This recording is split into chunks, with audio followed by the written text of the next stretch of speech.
Govinda Gopala. Hello my dear friends, आप लोगों का बहुत बहुत स्वागत है बालाजी इंडियन कोडर्स में। और जैसा कि हम हमेशा बोलते आ रहे हैं कि अगर कोई चीज़ समझ नहीं आती है तो उसे पूछिएगा, हर बार आप बताइएगा मेरे को। और हम जैसा कि आप जानते हैं कि हम C# में भी पढ़ रहे हैं। पिछली क्लास में हमने डेटा टाइप पढ़ा था, थोड़ा सा उसके बारे में इंट्रोड्यूस किया था कि डेटा टाइप इसमें कैसे कैसे यूज होता है और C# का डेटा टाइप क्या है, .NET का डेटा टाइप क्या है, तो दोनों का मैंने बताया था आपको। अब आज जो है तो एक छोटा सा एग्जाम्पल भी करवाऊंगा मैं हल्का सा, और उसमें जो है तो बताऊंगा क्या क्या चीज़ें होती हैं और कन्वर्जन कैसे, टाइप कास्टिंग कैसे करते हैं। तो क्योंकि वो थोड़ा ज़रूरी है इसलिए मैं करूँगा, क्योंकि स्टार्टिंग ही टाइप कास्टिंग से है। तो टाइप कास्टिंग क्या चीज़ है वो बताऊँगा। तो गाइस पहले तो हम आपको ये बताते हैं कि वेरिएबल कैसे डिक्लेयर करते हैं।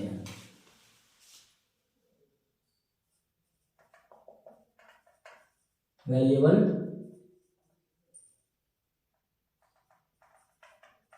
डिक्लेरेशन कैसे होता है? वेरिएबल डिक्लेरेशन, तो वेरिएबल डिक्लेरेशन कैसे होता है, इसमें आप क्या लिखेंगे? पहले तो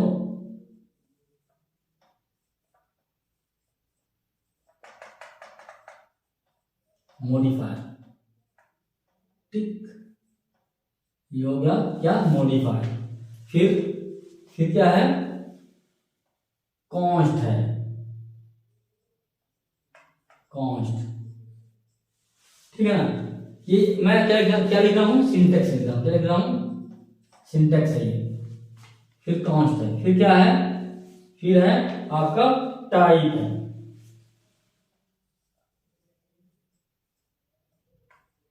टाइप है। फिर क्या है? नेम है, नेम है, वेरिएबल नेम कह सकते हो, वेरिएबल नेम।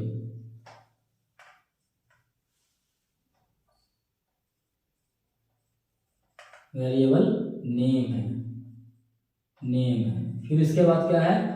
वैल्यू है, वैल्यू है। ये ऐसे,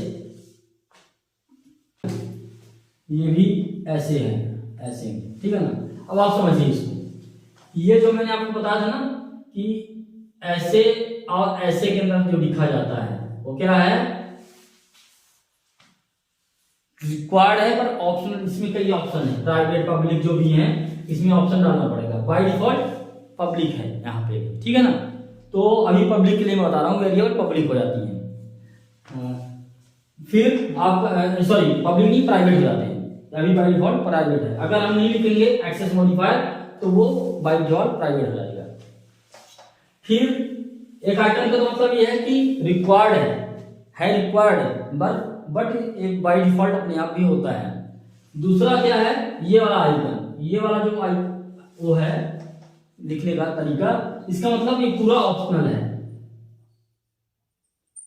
लिखना चाहेंगे लिखेंगे, नहीं लिखना चाहेंगे तो नहीं लिखेंगे। इसका मतलब क्या है? इसका मतलब है रिक्वायर्ड विथ डिफॉल्ट।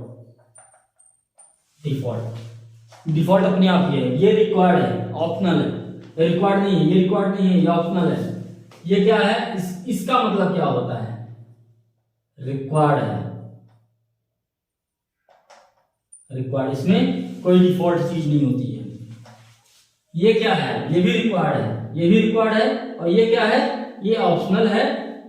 इस तरीके का बाय डिफॉल्ट अपने आप ही अकॉर्डिंग टू डेटा टाइप, जो डेटा टाइप हम डालेंगे अकॉर्डिंग टू उसके वैल्यू अपने आप सेट कर लेगा कुछ ना कुछ। हम चलते हैं, तो अब हम इसके एग्जांपल में चलते हैं, ठीक है ना। एग्जांपल, ठीक है ना। मॉडिफायर जैसे लिखा हमने, public,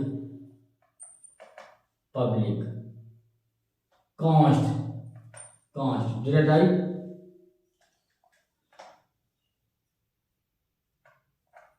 const data type variable लिख दिया हमने। A equals to 0, data type 0, data type int, A equals to 0, ये सब हो गया। ये इसका हो गया, ये इसका हो गया, ये इसका हो गया, ये इसका हो गया और ये इसका हो गया। तो ये पूरे सब पूरा लिख लिया हमने। अब कॉन्स्ट का मतलब क्या है? ये तो हो गया आपका मॉडिफायर, पब्लिक, प्राइवेट, इंटरनल। हम आगे आपको पढ़ाएंगे कि ये 5 होते हैं और पांचों का कैसे कैसे मतलब होता है और ये बहुत जरूरी होता है। तो ये क्या है? रिक्वायर्ड है बट विथ डिफॉल्ट वैल्यू। अगर नहीं लिखते हैं तो डिफॉल्ट वैल्यू है इसमें। तो अगर नहीं लिखते हैं आप तो ये पब्लिक लगी प्राइवेट हो जाएगा, पब्लिक नहीं रहेगा, प्राइवेट हो जाएगा। कॉन्स्ट का मतलब क्या है? कांस्टेंट बना रहे हैं उसको, उस वेरिएबल को हम कांस्टेंट तरीके से यूज करेंगे, कांस्टेंट के तरीके से, तो कांस्टेंट हो जाएगा, उसमें वैल्यू हम चेंज नहीं करेंगे फिर। और इंटीजर, ये डेटा टाइप हो गया, टाइप डेटा टाइप। ये वेरिएबल का नाम हो गया ए और ये वैल्यू डाला तो 0, नहीं डाला तो नहीं 0। अगर हम इतना संक्षेप में लिखें, छोटा लिखें तो कॉन्स्ट इंट ए इतना बस लिखेंगे। तो क्योंकि इंटीजर का बाय डिफॉल्ट वैल्यू होता है 0, अपने आप में 0 होता है। अगर आपने ए के इक्वल टू 0 नहीं लिखा है, जैसे हम सी में क्या करते थे ऐसी लैंग्वेज में कि हमारे पास गार्बेज वैल्यू हो जाती थी अपने आप। अगर हमने कोई वैल्यू असाइन नहीं किया है तो गार्बेज वैल्यू उसको रख लेता था अपने आप, कोई ना कोई वैल्यू उठा लेता था। लेकिन इसमें क्या है? इसमें गार्बेज वैल्यू का कोई मतलब नहीं है, इसमें मतलब है ही नहीं। इसमें अगर हमने नहीं लिखा है तो अपने आप में वो 0 है, इसमें हमें लिखने की कोई जरूरत नहीं है। तो पब्लिक हटा दिया हमने, कॉन्स्ट इंट ए। अब आप पे इसका प्रैक्टिकल एग्जांपल क्या है? इसका आप लिखिए जैसे फ्लोट पाई इक्वल टू 3.14। अब ये पाई की वैल्यू है, कांस्टेंट है, ये प्रैक्टिकल एग्जांपल है इसका। आप जहां कहीं पाई यूज करेंगे तो आप इसको कांस्ट के साथ लिखेंगे, कांस्टेंट है ये। कांस्टेंट वैल्यू बनाने के लिए जब हमें कोई चीज कांस्टेंट करना होता है तो उसको, जैसे हम उसमें डिफाइन कर रहे हैं ना ऊपर सी लैंग्वेज में, डिफाइन पाई 3.14, वैसे ही ये वहां पे हम डिफाइन नहीं करना, हमें यहाँ पे लिखना है कॉन्स्ट फ्लोट पाई। तो ये इस तरीके से लिखा है, थोड़ी इजी हो गया, ज्यादा इजी हो गया, क्योंकि हम इसको कांस्टेंट, अगर कांस्ट लिख दे तो कांस्टेंट है। अब इसमें वैल्यू कोई चेंज नहीं हो सकती है। इस पाई में इस वेरिएबल की वैल्यू यही रहेगी पूरे ऑल ओवर द, जब तक रन करेगा वो इस वेरिएबल की वैल्यू वही रहेगी। प्लस अब हम अगर देखें तो हम हमारा डिफॉल्ट प्राइवेट था, तो ये हमने लिखा नहीं था प्राइवेट। अब कांस्ट, और अगर हमें कांस्टेंट नहीं लगाना है तो मतलब कांस्टेंट नहीं बनाना है, कोई चलती वेरिएबल बनानी है, तो आप जैसे लिख दीजिए फ्लोट ए बस। ये बाय डिफॉल्ट 0.0 ले लेगा, 0.0 अपने आप में 0.0 होता है फ्लोट, डेसिमल सबका 0.0 डिफॉल्ट वैल्यू है, इसमें गार्बेज वैल्यू नहीं है।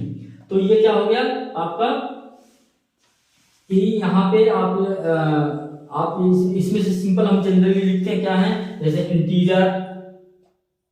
इंटीजर ए या कॉमा सेपरेटेड बी सी, जितने भी लिखना लिख लिए, तो सबकी 0.0 वैल्यू लग गई है। इसमें हमने स्ट्रिंग लगा दिया, स्ट्रिंग का क्या है डिफॉल्ट होता है स्ट्रिंग हमने डाल दिया नेम इक्वल टू, अगर इक्वल टू नहीं डालेंगे तो अपने आप इक्वल टू वैल्यू लग जाएगी ब्लैंक, स्ट्रिंग बन करके डबल कोट के साथ अपने आप में हो जाएगा, ब्लैंक रहेगा वो खाली, इसमें कुछ नहीं है, इसमें यहाँ पे कुछ नहीं है, ठीक है ना, डबल कोट के साथ है वो, ये कुछ नहीं है, ठीक है ना। तो इसी तरीके से बूल जो है तो अपने आप में अगर आपने लिखा है ना बूलियन में, बूल इज एक्टिव, तो ये अगर आपने कुछ नहीं लिखा ना तो अपने आप में फॉल्स हो जाएगा, फॉल्स हो जाएगा, इसका मतलब जीरो वैल्यू रहेगी, ठीक है ना, फॉल्स। तो इस तरीके से ये पूरा पूरा ये जो वेरिएबल मतलब है, डिक्लेरेशन का मतलब है वो यही है कि आप इसको समझ सकें, और हम जब आगे लिखेंगे तो आप ये चीज समझ कर लिखें कि कब कॉन्स्ट लगाना है, कब मॉडिफायर लगाना है, और कब वैल्यू देनी है, कब नहीं देनी। वैल्यू हमें इक्वल टू वैल्यू तभी देनी होगी जब हमारे पास कोई वैल्यू स्पेशल अलग से हो, जीरो के अलावा, जैसे इंट है एंड m इक्वल टू 10 हमें अगर देना है तब दें, अगर जीरो देना है तो लिखने की जरूरत नहीं है, ठीक है, अपने आप ही जीरो हो जाएगा वो। तो गाइस ये वाला तो हो गया आपका एक एग्जाम्पल, आपका एक डिक्लेरेशन हो गया। अब मैं एक एग्जाम्पल करता हूं कि इसमें कैसे हम एक प्रोग्राम बनाते हैं C# में, ठीक है ना।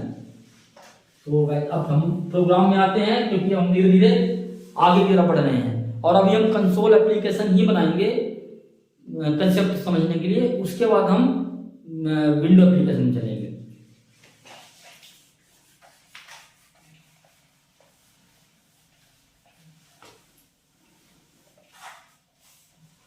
तो हम C# का पहला कोड लिखने आ रहे हैं आज।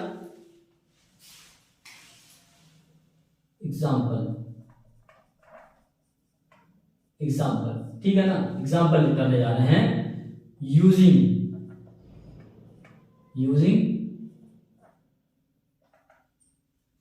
जहां पे स्मॉल है स्मॉल यूज करेंगे, जहां पे कैपिटल है कैपिटल यूज करेंगे। ये कैपिटल S लिखा है, स्मॉल U लिखा है। तो यूजिंग कीवर्ड है स्मॉल में, और सिस्टम जो है तो क्लास है, ये क्लास है यहाँ पे using.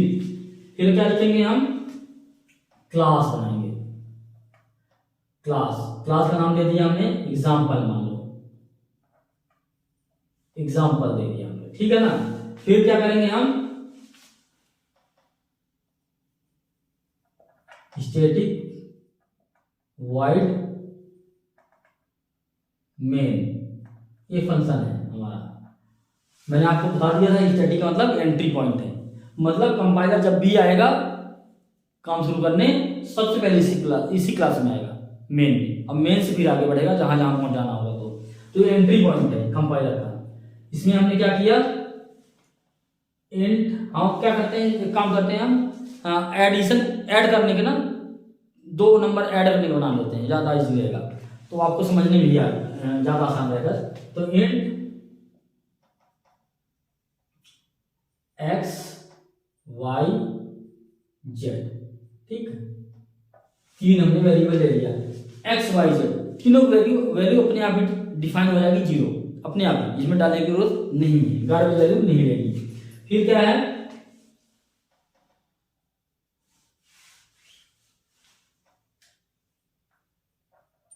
Console dot right line, W capital में, ठीक है ना, right line, console dot right line, ठीक है ना। इसमें लिखेंगे हम इंटर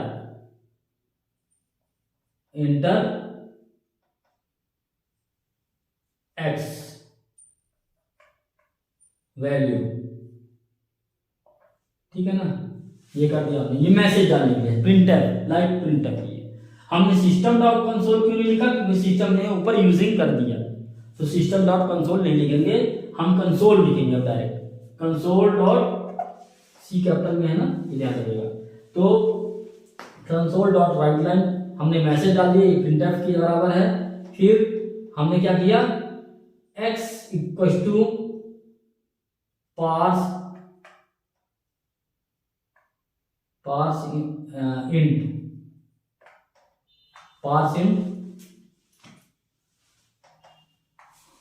डॉट इंट है, sorry,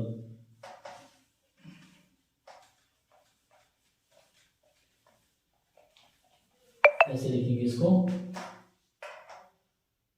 X equal to int dot parse console dot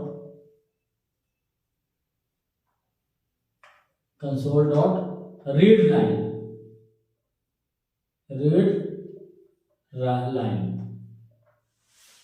मैं आपको प्रोग्राम लिख लेता हूं, एक एक वर्ड समझाऊंगा, एक चीज समझाऊंगा क्यों लिख रहे हैं, क्या चीज का मतलब है। ये स्कैनफ लाइन है, बेसिकली ये स्कैनफ लाइन है, जिसे हम स्कैनफ डालते हैं तो स्कैनफ लाइन है ये C में। तो यहाँ पे C# में इस तरीके से लिखते हैं। पार्स डॉट इन का भी मतलब मैं समझाऊंगा अभी। तो अब क्या हो गया, इसी तरीके से दूसरा लाइन लिख दिया हमने, console dot right line inter Y value, ठीक है। फिर y इक्वल टू लिख दिया हमने, y equal to int dot parse console dot read line,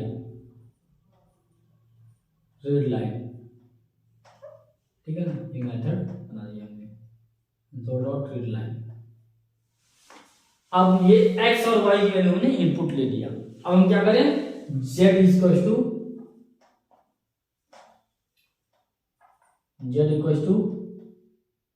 x plus y operation कर दिया। अब हमें क्या चाहिए, इसका आउटपुट चाहिए। आउटपुट के लिए क्या लिखेंगे, console dot right line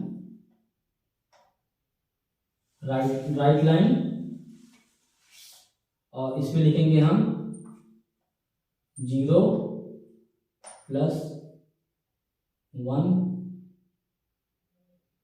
equal to, ऐसा लिख दीजिए, इक्वल टू 2 और यहाँ पे लिख दीजिए x y z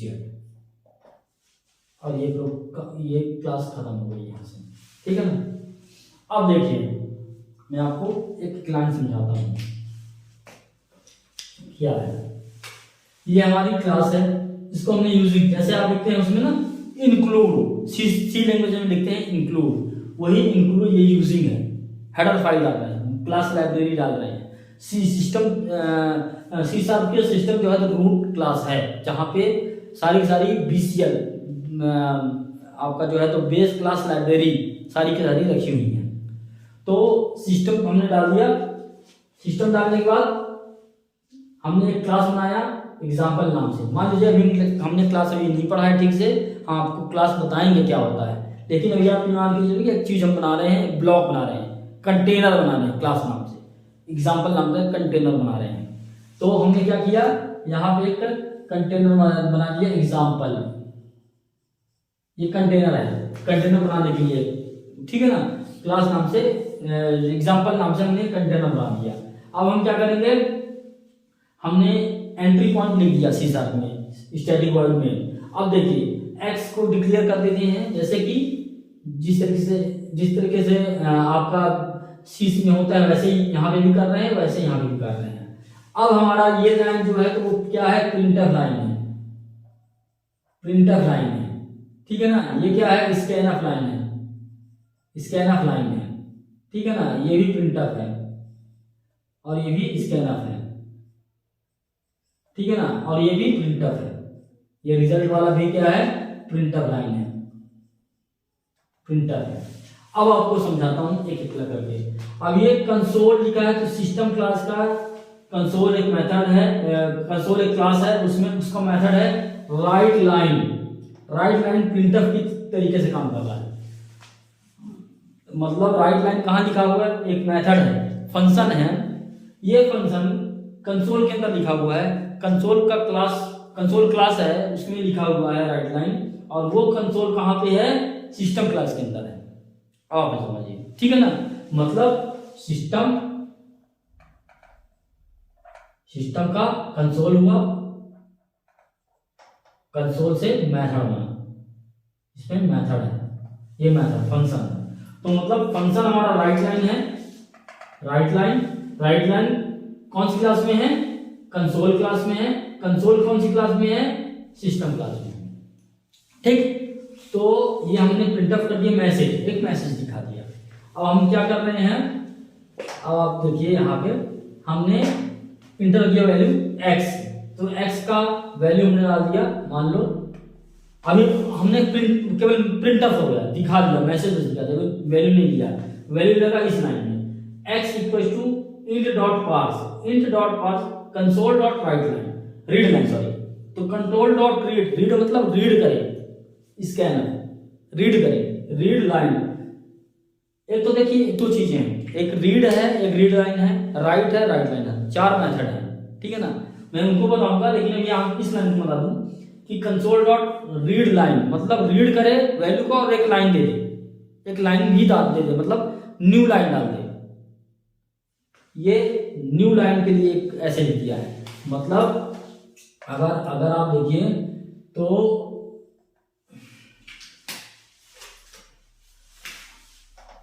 read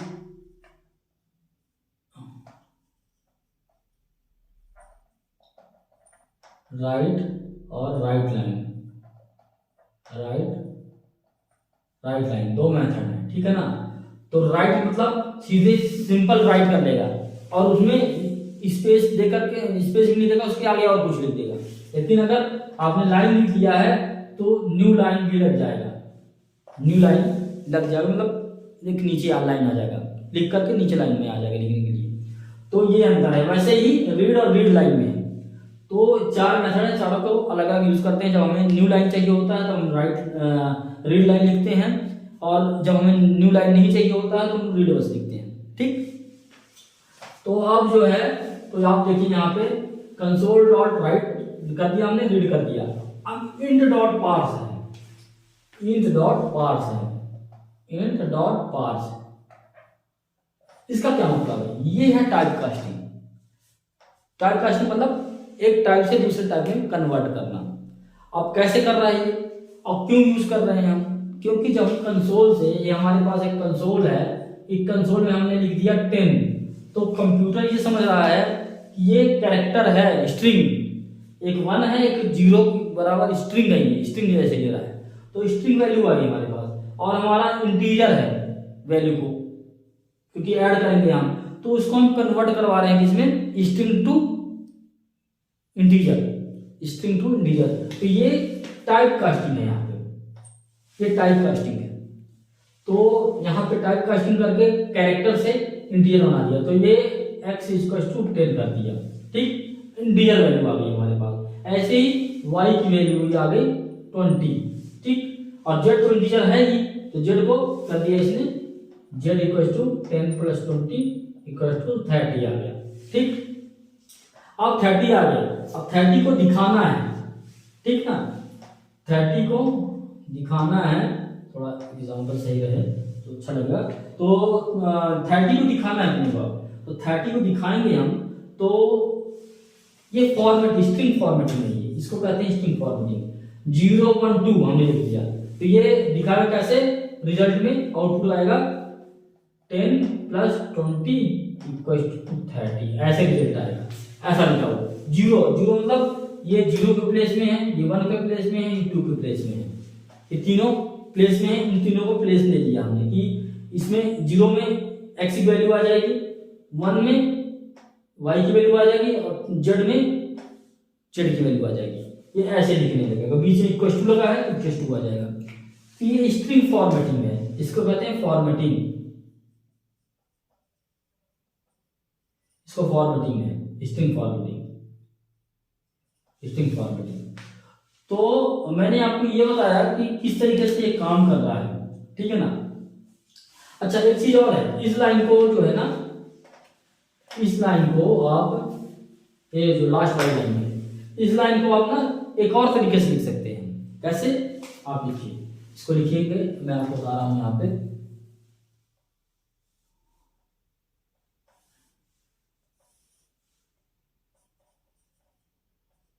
console dot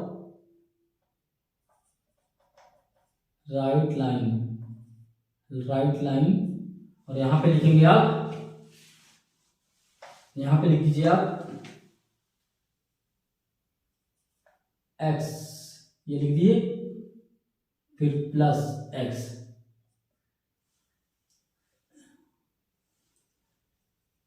+x हो गया ना, फिर y प्लस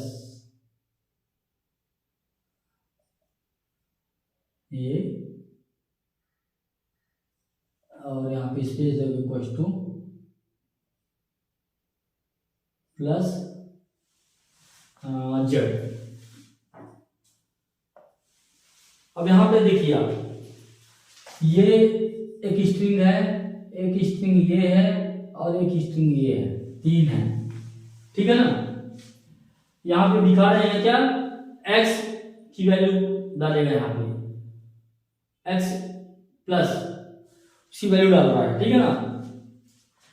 y में y के साथ y की वैल्यू लिखी हुई आ जाएगी। अगर आप इक्वल टू कर दीजिए ना, ऐसे ऐसे ऐसे इक्वल टू, तो यहाँ पे x equal to 10, y equal to 20 equal to plus equal to z की वैल्यू 30 आ जाएगी, इस तरीके से। तो ये भी एक विदाउट फॉर्मेटिंग है, ये विदाउट फॉर्मेटिंग है, ये फॉर्मेटिंग है। तो हम जनरली यूज करते हैं इसको या उसको, दोनों को यूज कर सकते हैं जब जैसा टाइम होता है, जैसे जरूरत होती है तो यूज कर सकते हैं दोनों को ही। तो ये हो गया आपका गाइस हमारा एक एग्जांपल, जिसमें हमने ये बताया है कि किस तरीके से हम इसमें वैल्यू को यूज करते हैं और किस तरीके से हम इसको जो है तो एक प्रोग्राम के थ्रू एक प्लस का प्रोग्राम बनाया है और मैंने आपको उसमें दिखाया है कि कैसे कैसे प्रोग्राम तैयार होता है। इसका मैं प्रैक्टिकल करवाऊंगा और इसके प्रैक्टिकल के बाद हम नेक्स्ट क्लास में बनाएंगे आपको टाइप कास्टिंग, जो हमने यहाँ पे किया है, टाइप कास्टिंग और इम्प्लिसिट डेटा टाइप वेरिएबल्स, ये बताऊंगा मैं आपको, जिससे कि आपको थोड़ा ये क्लियर हो जाए कहीं कहीं पे हम यूज करेंगे उन चीजों को, तो आपको बताते रहेंगे, ठीक है। तो गाइस हम नेक्स्ट क्लास में मिलते हैं, तब तक के लिए thank you, best of luck, good day, bye.